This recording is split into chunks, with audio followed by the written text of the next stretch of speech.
Good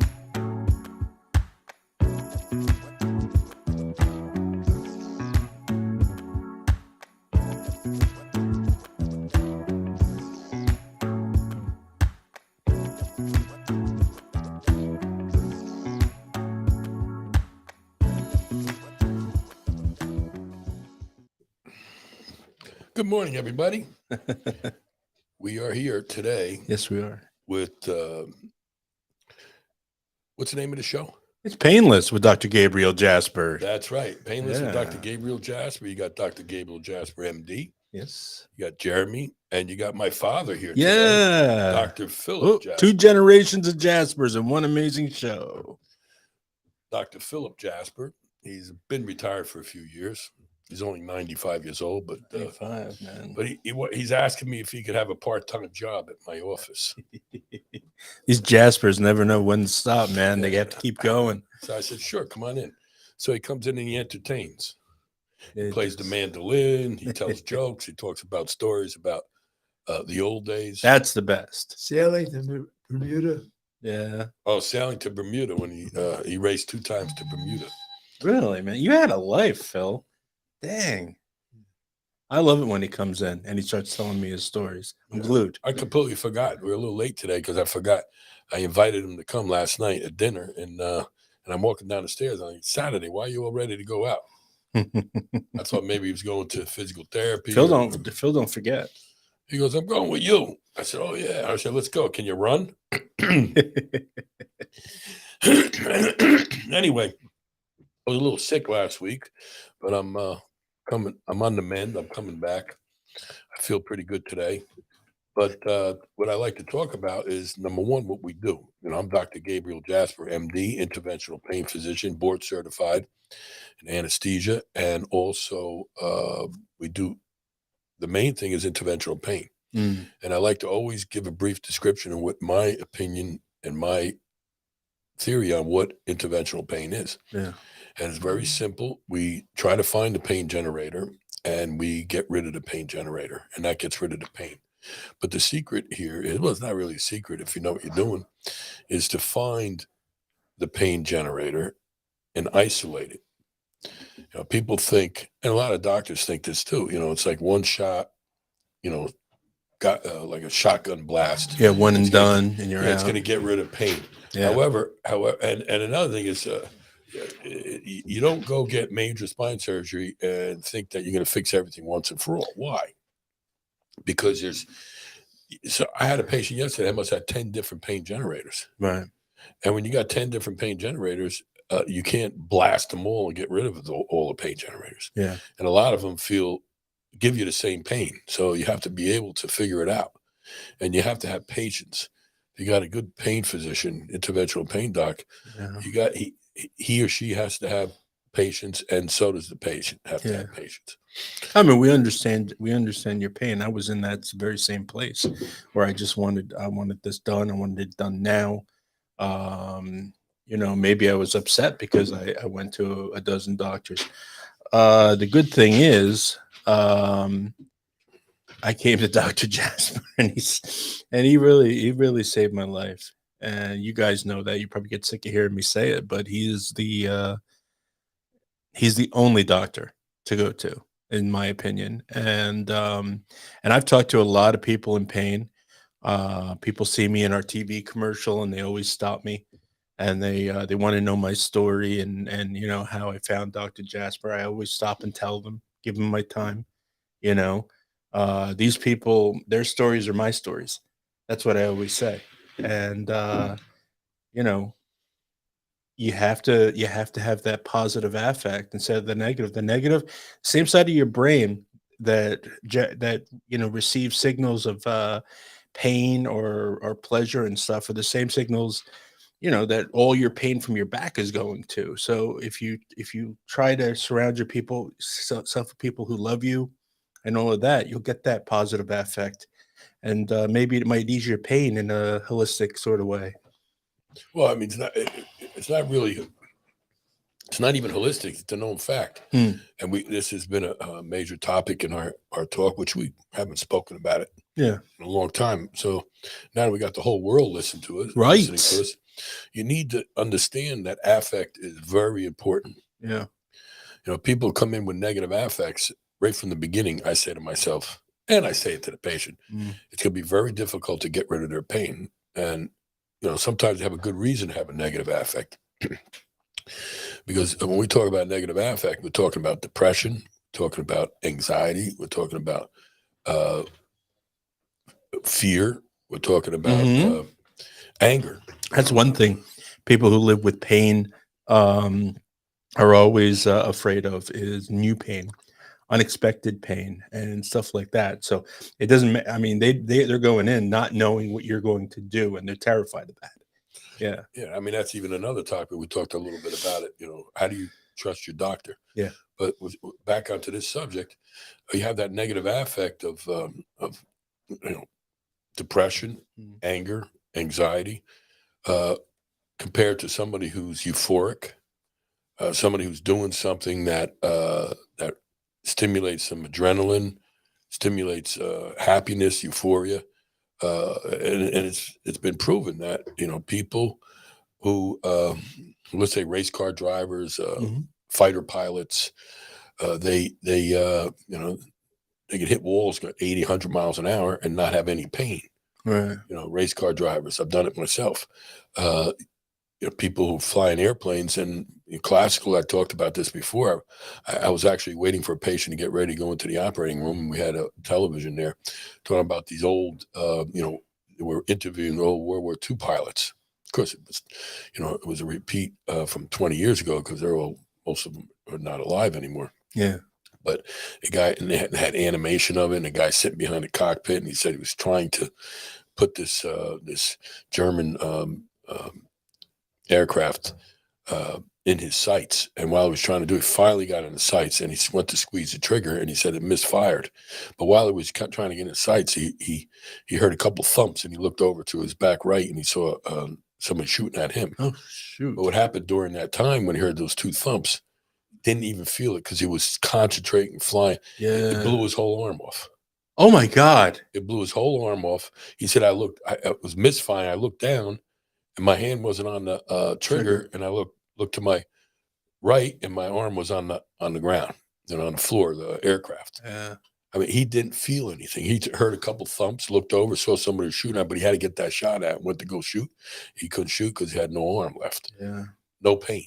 That's the strength and power, how powerful affect is. Yeah. Yeah. Whereas you have somebody that comes in that has negative affect, I talk to them and I try to convince them that it's going to be hard to get rid of the pain. And I learned that the hard way when I first started, before they actually talked about affect. Mm. We never learned that in residency. That was 100 years ago. I'm sure they talk about it today. I got to ask Dr. Scopler if they ever talk about affect Yeah. Yeah. in their new residency. I remember training. when I first met you, and I started working with you, you were talking a lot about that to me, teaching me about negative affect, positive affect, and what it can do to a patient. And I saw it firsthand on many patients that have come in, just how much that negative, those negative feelings, especially when you're, you wait so long to find a doctor, and then you come in, and then you get shoveled the same stuff the 12 other doctors gave you, like series of 3 shots, that kind of thing, the old stuff. And thank God you're a breath of fresh air for a patient. You really are, because because there's so many patients searching for a doctor like you out there. I mean, that's what gives me the passion for my job, apart from what you've done for me. I keep thinking about those patients because I felt like I fell through the cracks at one point, like in my pain, right? I couldn't find anybody. I couldn't find anyone that would actually take the pain away instead of giving me drugs or giving me nothing, waiting 15 hours in a waiting room and knowing all 15 hours that you're not going to get anything that's going to fix you. Well, That's not 15 how hours in one shot. no. I mean, it's all accumulated, but it's a lot of time. But then when they come to you and you actually give them the road to treatment and you talk it to them, that you educate them about it, it's a whole other world, doc. It Listen, is. I know. Just the other day, I don't know if we talked about it last year. I don't think so, but just the other day, I had a patient who I'm explaining everything to him, and they said, "I've been through this before. You want to do the same shots that everybody else did. See? You want to do the same thing." I said, "Well, it's not the same. How could I trust you? Yeah. Why should I trust you? I trusted everybody else, and they did nothing for me." Yeah. So They get it's hard. disillusioned. Yeah. It's hard to convince somebody, but time will tell. Mhm. I said, "You don't have to trust me." I said, I'm just here to tell you to go over your MRI, do a complete history and physical, and come Mhm. up with a treatment plan. That's my job. Yeah. And if you accept the treatment plan, then we go through it, and then you'll see what the results can do. But I mean, somebody, and now somebody like her, thank God, and it wasn't even her; it was her husband. Right.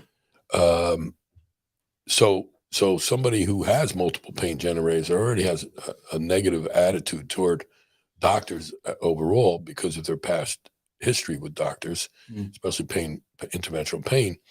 It's hard to convince them, especially if they have multiple pain generators, and the first shot you give them might not even work Right. because when you get a shot, it's two different types. It's either therapeutic or diagnostic. When Yeah. it doesn't work, it's diagnostic. We just found out that that's not the pain generator. Right. But then if it works 50%, then we know that 50% of the pain is coming from that area. Right. People don't understand that. You got to explain it to them.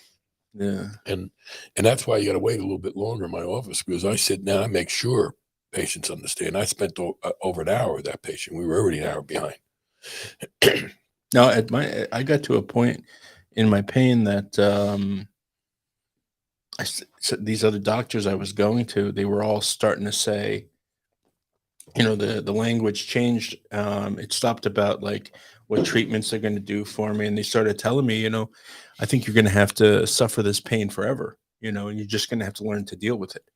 And so being told that was like a life sentence of pain for the rest of my life. And I, when at its peak, I suffered it from 24/7. My grandmother used to tell me that I would cry in my sleep because the pain was so bad. Well, the pain that you had at that time, a lot of the pains that patients have that come into my office first time, second time, third time, the idea is get rid of that kind of pain. Yeah. The pain that destroys your quality of life. The most. Yeah, you got to get Yeah. rid of that pain. That's what my job is. And at the same time, and I say it here all the time, a person who has a bad back is like a person who has a bad knee. Mm. Usually, knee never gets better until you get a new knee. Right. But you can't get a new back. Right. So you're always going to have, when somebody has a bad back for some reason, for example, the biggest reason is genetics. Mm. And I got patients in my office that have 3 generations of family members that have the same exact problem. Right. Right. But some of the older ones, they've gone through the mill, but the younger ones, we're putting them on the right track so they have a better quality of life. But the point is, or you might be somebody hurt yourself. I had a patient yesterday had one bad level. Means that somewhere along the line, they hurt themselves. Right. The other levels are still good. That's not genetic. But either way, once you have a bad back for any reason, you're always going to have a bad back. So, and I'll say it again, you don't go get it fixed once and for all and think that's going to happen. Yeah. Big surgeries, just like little surgeries, they last for a certain period of time. Yeah. And something else might happen. Maybe that level is going to stay good, but something else is going to happen later on, only because you have a bad back. So you need to take care of it. Little is better because it'll always leave the opportunity to do something else. Yeah. Something too big sometimes closes the door for something else that may help you. Yeah. When you took my pain away, I remember you telling me that, you're always going to have a bad back. Well, you have pain probably, but nothing that Nothing. And I nothing used that will ruin your life. Right. style at In this fact, point. I used to have to come in like every 6 months, maybe every year, to get a radio frequency for my arthritis in my spine. And it's been like 2 years, right? Well, It's been a while. Every time the nerve grows back, Yeah. it takes longer to grow back, or it might not grow back at all. Oh, that'd be great. You know? Yeah, no, because I roll out of bed without a single grunt. I don't mind just flying up and and stuff. I still have to be careful about how I fly up, and sit down and such. But Well, that's all learning your body. yeah, you do have to relearn how to move. Like before I got hurt, I used to be a very physical person, like a stunt man. I did for a little bit, and I was a comedian on stage, and I used to do like flips and pratfalls and stuff like that. I can't do that anymore. I used to launch myself out of the chair and just throw myself into one, you know? And it's just a little action that you never think about.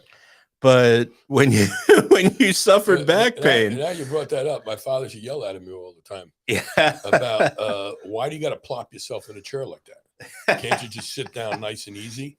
right. I don't know if you remember that, but he used to yell at me, among other things.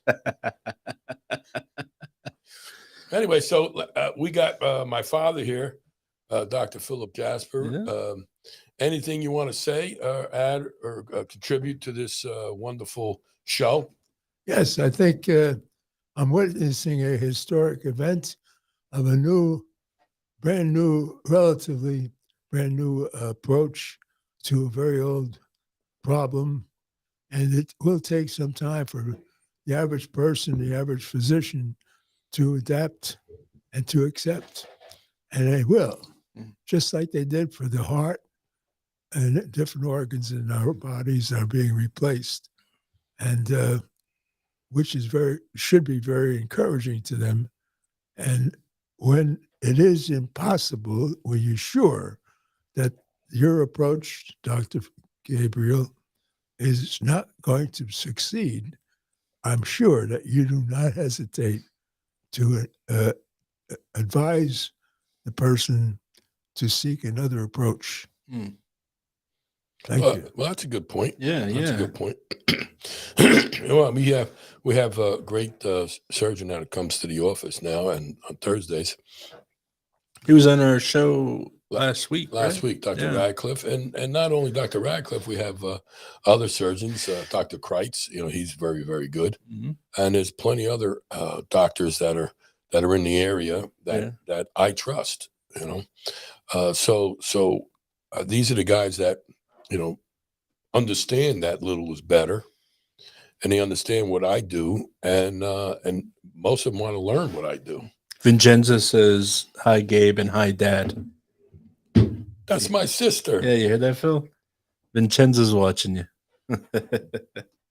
That's great. All right, so when's Vincenza going to come and visit us? Yeah, I know. You got to do some readings on our show, Vincenza. Oh, we got another solicitor here. Yeah, Suzanne Brown Welch. If you want to be pain-free, make an appointment with Dr. Jasper. Gee, what are you trying to get my job? Huh? That's a good one. Yeah. So what my father's alluding to is now Vincenza's saying she needs a truck. A truck. Yeah, you had a truck that Dad'll convince you to bring all this crap down to my house. Yeah, from Passaic. From Passaic. Yeah. You started to look like he started to look like a hoarder in that room there. Oh, yeah. He's got all his but he's playing the mandolin now, and I see that he can't see. So what he does is he writes his music with gigantic music sheets, right, that he actually creates himself. Yeah, he's all about his music. He was talking to me about it Wednesday. Yeah, like just how much it means to him and such. Nothing stops you guys, man. Like what is it? Is it your blood? Because I'd like a pint. One day up when I'm in his position, I'll be doing more art. Yeah. I'm not much of a musician. I'm tone deaf, which he taught me when I was a kid. Says don't sing, don't play any more instruments. You're embarrassing me. So I learned at a young age I'm tone deaf, but I've always been an artist. I just don't have time for it right now. I between work and flying airplanes, helicopters, offshore motorcycle. Oh my God! Which I'm a little bit behind now with some bad joints. What the problem with me is my mind thinks I'm 18 years old. Sure. But my body thinks my mind's an idiot. Yeah, totally. My mind is 18 years old, but my body is like a paperweight. It doesn't really want to do anything.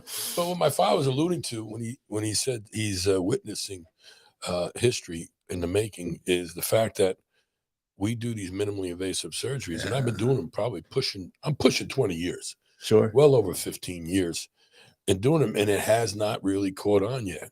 People say, well, if it's so good, why doesn't everybody do it? That's a good point. Yeah. It is so good, and the guys that do it are the guys that really believe in it, and they don't care about money. Yeah, see, that's the key, though. Why aren't other people doing it? That's the question. Get paid anything. You don't get paid anything for it. Yeah. And the insurance companies need to get. And I think I have this. There's something over the horizon now that's leading me to believe that they're starting to understand the value of these small, minimally invasive procedures to avoid big procedures, which means big money. Yeah. And even the surgeons are starting to realize it now. Yeah. I was actually talking to Maggie about it. We were talking about Rothman, right? Yeah. And she's like, "Oh, Rothman, that football field, the high school football field with the big white bubble." Yeah. Okay. Rothman is advertised. It's advertised, so it's the Rothman Dome or something like that. Yeah.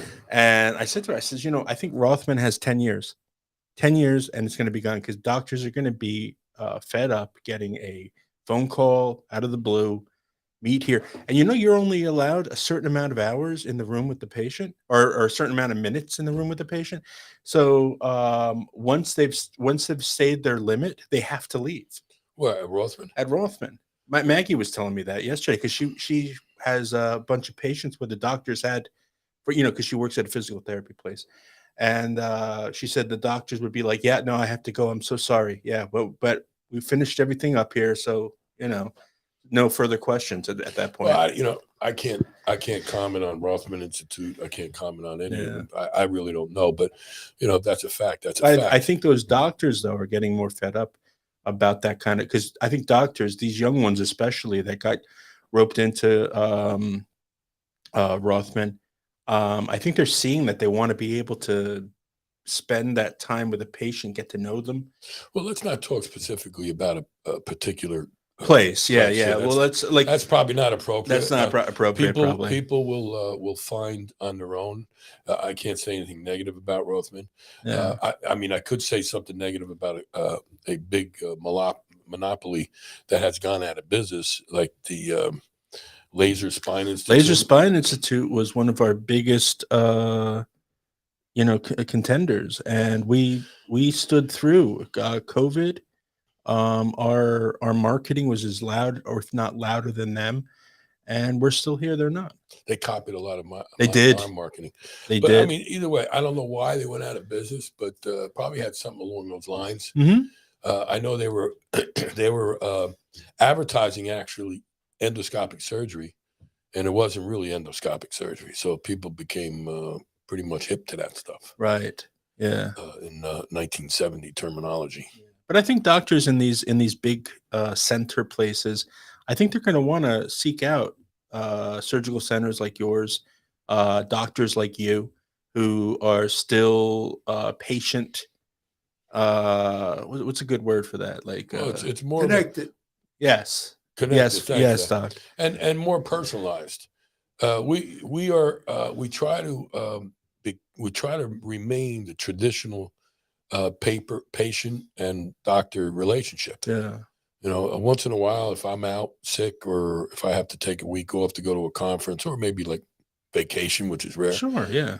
I have Dr. Sklobar could see my patients, mm-hmm. but he's in tune to what I do, and he communicates with me if he wants to make any decisions, and vice versa. Yeah. So that's as close as you can get. I mean, up to a year ago or less than a year ago, I was just me. Right. And that you can't get any better than just one-on-one type relationship. Sure. But reached the Jasper Spine Institute reached a point where we need to expand a little bit, but not too much. Remember, I said little is better. Little is better. We keep it personal. We see all of our patients. We don't have any extenders that will only take care of you. We have just physicians that will take care of you. Yeah. and DOs, or MDs, or whatever it is. But we're physicians that will take care of you, do a complete history and physical examination, and review the MRI or any other type of studies, and we come up with a decision and a plan. Mm. And not only that, the patient actively participates, because you can't underestimate what a patient says.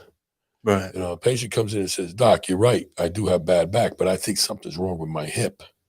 Right. You know, you don't take that with a grain of salt, Yeah. because the patient knows. Of course, you can put the patients through some maneuvers to reinforce that diagnosis, and you get an X-ray and you can see if the patient has arthritis of the hip. Yeah. But when they tell you, you listen. You know, just don't ignore them. Some doctors get offended when a patient says, "Hey, doc, I saw this advertisement on TV about this and that." You know, don't get offended, because patients are educated today. Yeah. You know, and I think they should be educated. Right. But then you do have patients that are a pain in the ass, and you got patients that are not a pain in the ass.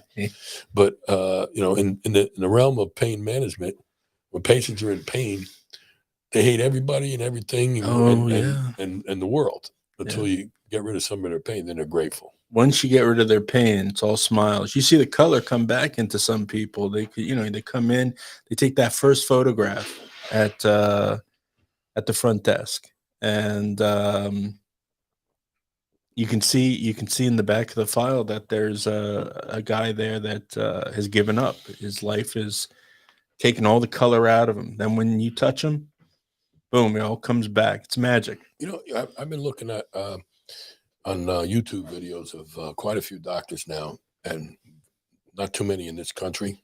Mm-hmm. Mostly in Germany, Holland, South America, Korea, um, all over the Asia, that are doing videos of endoscopic surgery.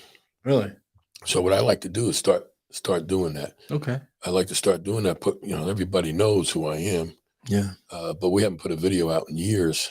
And some of these guys, I'm watching these videos and aren't even doing it the right way. Right. You see my video, which is probably pushing 8-10 years now. It's already done the right way. And guys, recently I was looking at one, and the guy's he's going inside the disc, basically destroying the disc, and not on the outside, taking out the problem. And a lot of these guys that learn how to do these procedures in the beginning, 25, 100, 200, 500, they'll review our videos. Yeah. The videos that I do, because endoscopic surgery, it's a great thing, and it's not as difficult as it seems to be, especially if you know the anatomy. Yeah. You know what I think we should do? I think we should do a live stream of you doing a surgery like that, and I can monitor everything on the iPad, and I can talk to the chat while you're actually operating, and if they have any questions and stuff like that, that might be actually pretty cool. Yeah, we got to get the right case, and especially, get a case that's a strictly endoscopic case. I do cases that most endoscopic surgeons wouldn't do. Wouldn't do, yeah. They would send them out because they're difficult. Like, I got a couple of good ones coming up. The patients, one particular patient has like a 3-level foraminal stenosis after having major surgery with fusion and total laminectomies at 3 levels. And they still have severe pain down the leg. But for the layperson that's listening, it's the nerves that come out of the spine. There's a hole called the neuroforamina. You could do all decompression you want anteriorly, fusion, but if you don't decompress the nerve coming out of that hole, you still got severe pain down the legs. Yeah.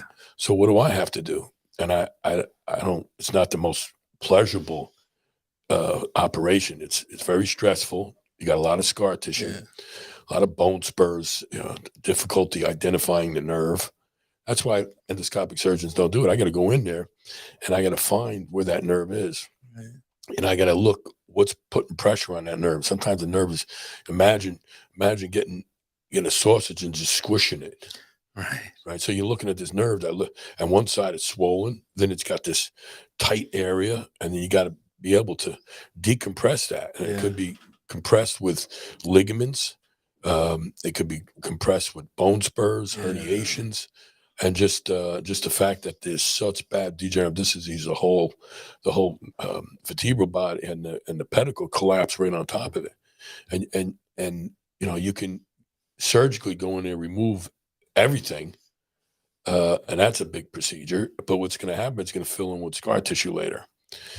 If somebody can go in, like what I do, is go in there, and this is good for some people who are listening that actually do endoscopic surgery, can understand the anatomy. You go in, you got it directly in front of you, and as long as there's not too much bleeding, which you can control most of the bleeding today, you just chip away in there, and literally, sometimes with a chisel, with Carrison's, bipolar, like a cautery, and you just chip away out of it until that nerve now is starting to pulsate. And as soon as the nerve starts to pulsate, it means getting blood, no longer skimming. And you can see the area where, once you decompress it, that little area that was squished is still small. Right. It looks like it's indented, which eventually fill out, hopefully. And that's where you get your pain. That's where you get your numbness, and that's where you get your weakness. Right. And if you catch it on time, all the weakness, numbness will go away. The weakness will get stronger. And as soon as you decompress it, the pain gets better. So, like, to the neuroforamina, you are Drano, essentially. You get in there, you clear out the pipe, and everything's What nice. question is this? Who is this doctor? This is Meg. She says good morning first, and then she says, "Who is this Dr. Scoblar that received a text? I received a text from." Oh, Scoblar. All right, she missed a couple letters in there. Yeah, yeah. Well, Dr. Scoblar is a new associate on board at the Jasper Spine Institute. Yeah. And one of his jobs is to go through the emails, or if anybody contacts us, and communicates with them. Yeah. You know, he's not as busy as I am. He has time during the day to respond to all the emails, text messages. Yeah, well, he does a very great introductory to the Jasper Spine Institute by contacting you himself. So you're getting the doctor calling you when you file in something, send something in through our website, a questionnaire or what have you. So that's probably why you got him, Meg. You probably clicked on something, and he found you. Now, don't forget, Dr. Scoblar and I work together very closely. Mhm. He's brought on board quite a few things that I wasn't doing. Yeah, he brings some new stuff, but he's still got that Jasper training. It's done the Jasper way at Jasper Spine Institute. It always will be, and always has been. And he's his own doctor, and he does stuff that actually I've learned some few things from him, which are pretty good. You know, when you get two people. And he's constantly asking me, take a look at this MRI. And I ask him, take a look at this MRI. Yeah. Sometimes two heads are better than one. Truth. Yeah. Yeah, that's the truth. Anybody else contact us? Well, we're getting a lot of chat, a lot of hellos. Carmel says you look 15 or maybe 9 years old, Phil. And she tells you to stay young. Well, sure as hell don't act 9 years old. No. He's a man who's lived a life, man. I'll tell you. Carmel's saying hello on the thing. Hi, Carmel. All right. So so that's important. I wanted to talk a little bit about endoscopic surgery because there was kind of a lull with endoscopic surgery. Why? Because of the new instrumentation that's come out for spinal stenosis. Yeah. The Minuteman or interspinal spacer.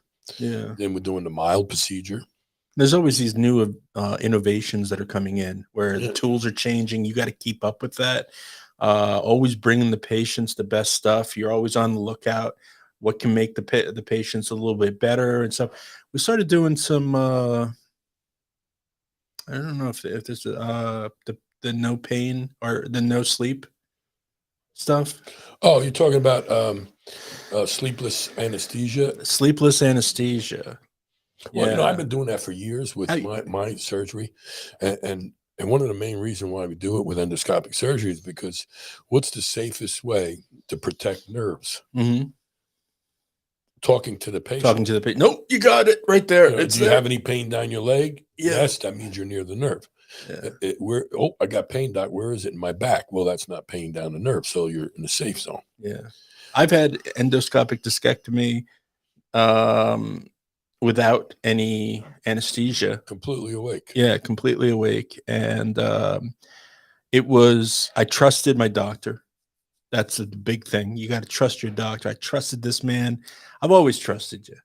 And I always said to Maggie, I says, there's something, way back when I first met you, I said, I got to stick with this guy because I just believe in him. And this is stuff I never tell you, but I do talk about this and I remember everything. And if I just stick with him, I know he'll do right by me. I know it. And man, you always have, man. You always have done good. We had a patient. Thank you. We had a patient that I did endoscopic surgery about 3-4 weeks ago, and there is a syndrome that you get. It's called a dysesthesia after endoscopic surgery, and it's related to a few things. Usually, the higher chances of getting it are with your doctors that do this procedure, the new ones. In other words, when you haven't done that many. And it's basically irritation of the nerve during the procedure. And dysesthesia is you get this feeling of a burning sensation, which is sometimes worse than it was before you operated.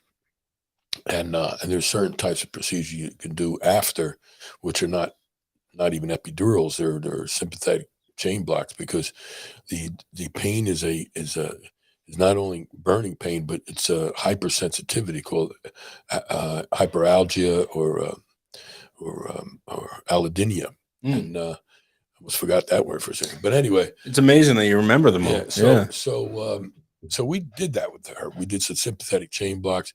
I did the procedure with her, and this was your classical patient who'd had surgery before, and she had a bad neuroforaminal stenosis. The nerve was getting crushed coming out of that tunnel where the nerves come out, which is the neuroforamina. And I had to slowly chip away at it. There was scar tissue. I actually peeled some of the scar tissue off of the nerve. The nerve was being crushed so much when I decompressed it, the nerve expanded. So it's not only from inexperienced physicians, surgeons, but it's also from what condition the nerve was before the surgery and then after. And you kind of worry about these patients that don't do great right after. But I've been doing it so long, I usually don't get nervous about it, too much anxiety. I go through the motions with doing the injections that are appropriate for that type of syndrome and symptoms. And sure enough, she came back yesterday and she was 90% pain-free and very happy. Meantime, she suffered for a few weeks. But that happens, and you need to explain that to the patient. But if you have somebody who's 25 years old with an acute herniation, with foot drop and severe pain down the leg, and you go in within a few weeks to a couple months and you take out their herniation, usually the pain goes away immediately. Right. Because they still have a beautiful spine, just with a big herniation, the pain generator on that nerve. Yeah. Crushing that nerve. And it hasn't been a long time. You pull it off and everything's normal. Now, will that patient have problems later on? Yeah, you get about a 4.5% in my statistics of reherniation and 6.5% in the general international population of discectomy or herniectomy or anything like that. Yeah. But when the disc starts to go, it's a progressive disease called degenerative disc disease. Yeah. Oh, another thing that we should talk about is some of the new procedures like they have a procedure where they do an ablation to the basovertebral nerve. Now, this is technical for people out there, but anybody who knows anything about the interventional pain, it's when you look at when somebody knows how to read their MRIs, they can see what they have as modic changes. Where if somebody has degenerative disc disease, right above and below it, in the vertebral body, above it and below, you'll see this light in the they call it T2 weighted image of the MRI. You'll see a lighter color, which always indicated that is almost an expansion into the vertebral body, which is the bone of the degenerative disc disease. Now, I've been doing this for 27 years. And in the beginning, I correlated it in my own brain, saying that why the patients constantly have low back pain that has this modic changes. And then we go to conferences, I'd ask, several people asked, and it was very controversial. You have 50% of the doctors say it is not painful, and another 50% say it's painful. But now they've figured out a way to what they call heat up a nerve to a certain temperature, and it stops the nerve from working. So somebody must have come up with this idea. Let's go in there where that nerve is, Right. and let's heat it up on people who have this modic changes. And they did it, and the pain went away completely. Wow. So that proved my theory that you have pain, Yeah. low back pain, when you have modic changes. Now, and it's very, very distinguished between low back pain and spinal stenosis with modic changes. For example, spinal stenosis, you stand up straight, Yeah. you got pain. You walk, you got pain.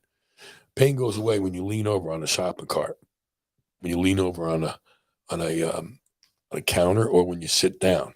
Yeah. That's typical spinal stenosis pain. I'll say it again: leaning on a shopping cart, leaning over, sitting down, standing up is bad, walking is bad, and just in general, leaning forward is good. Leaning forward. Whereas when you have modic changes, and not only modic changes, but also with modic changes, you almost have pain all the time.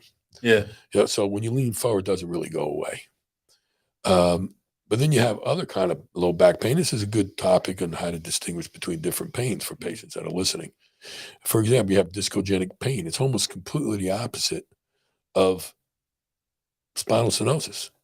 Spinal stenosis, you lean forward, feel good. With degenerative disc disease, with discogenic pain, you lean forward, it hurts. You cough, it hurts. You sneeze, it hurts. Right. You sit down, it hurts more. When you sit down and lean forward, it hurts more. When you lean on a shopping cart, it hurts more. Right. People who stand up straight, what's the test? You lean them forward. Is there pain? Yes. That's discogenic pain from a disc. You lean back, it goes away. Right. Just the opposite of spinal stenosis. Yeah, just this past Christmas, there was this guy at a party I went to, and the whole night, Phil, he was just standing up and looming over the rest of us, right? And I'm like, dude, do you want to sit down? No, I'm okay. I'm okay. And then by the end of the evening, I said, are you suffering from back pain, and that's why you're standing up all day, or talking to us? And he says, actually, I do suffer from pain, but I never really thought about that, And I'm like, yeah, man, you got pain. Like that's why you're standing all the time. You got to get that taken care of, But people don't know. People don't think about those things. We got Meg over here in the comments. She says, thank you for doing these talks. I appreciate it. I'm sort of housebound with this blasted back and shoulder issues, and it's always good to learn about different techniques. Hopefully one day I'll get some relief. So I'm going to go on a limb here, Meg, and say you're not one of our patients. That's probably why Dr. Skoblar had contacted you, because you probably made an inquiry at some point. Man, I can't tell you enough, Meg, how the Jasper Spine Institute has changed my life. Your shoulder and back issues could be taken away, possibly. You just got to talk to the man and find out. For those of you who do want to make an appointment with Dr. Jasper, all you have to do is dial 732-262-0700. That's 732-262-0700. I put it up on the screen there for you guys watching us live. It's right there. So give us a call. You can also find out more information about Dr. Jasper on jaspermd.com. That too is also on the screen. Well, we have my father here, and he hasn't said much today, but we didn't give him a chance. No. You have anything else to say, or should we ask you a direct question? Everything was covered very well. Yeah. All right. So how do you feel lately? My father, he came down to live at the Jersey Shore, hopefully temporarily, because he's got a house up north, and he's got to keep going back there. Otherwise, the reverse mortgage will take it away from him. Okay. So he goes back and he stays up there for a week, 2 weeks, and he comes back down. He just loves the Jersey Shore. He was wondering why he didn't do this years ago. You like the Jersey Shore? What do you like about it? It's perfect. You got a nice distance off the beach to go sailing past.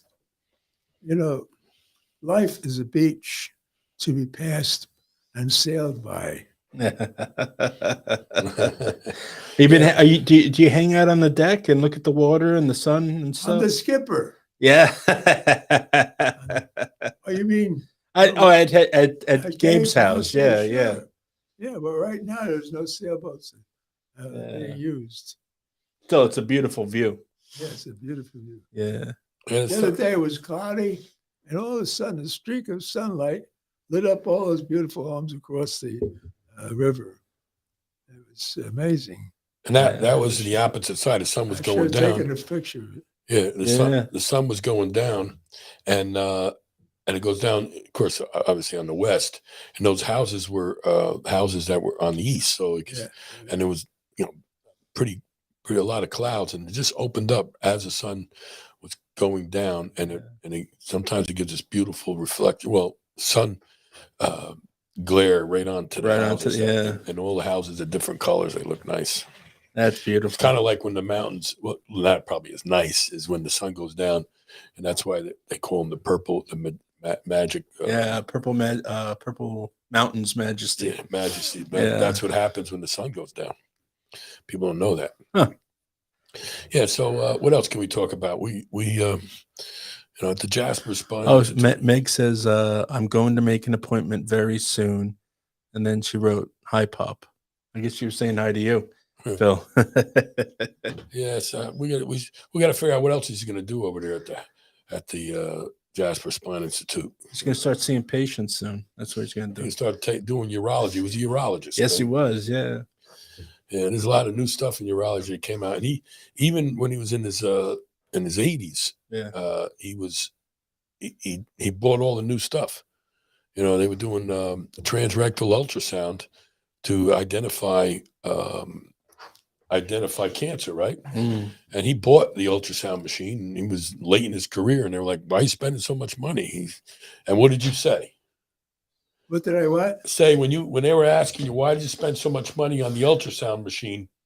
Well, it gives me a quick guide to where the problem was and how bad it was, or how not bad it was. Yeah, I mean, it was a tool that came out, and he wasn't going to stay behind. Yeah, realizing I was going to retire soon, but he always said, "I'm never retiring," until he decided to retire. Right. I say the same thing, because I just enjoy what I do, and helping patients. All right, so that's good. What time is it? All right, we got well, we're done. Yeah, it's 10:59. Yeah, so if you want to contact us, we're at 74 Brick Boulevard, right behind the Roy Rogers, across the street from the Stop and Shop on Brick Boulevard. That's right. You can call us at 732-262-0700. And you can get our more information about us on the website. On the website, yeah, that's jaspermd.com. We had our amazing and beautiful nurse, Michelle, just typed in. She says, "Hi, Dr. Jasper Sr., my favorite human." Yeah, there you go. Phil's got a fan base.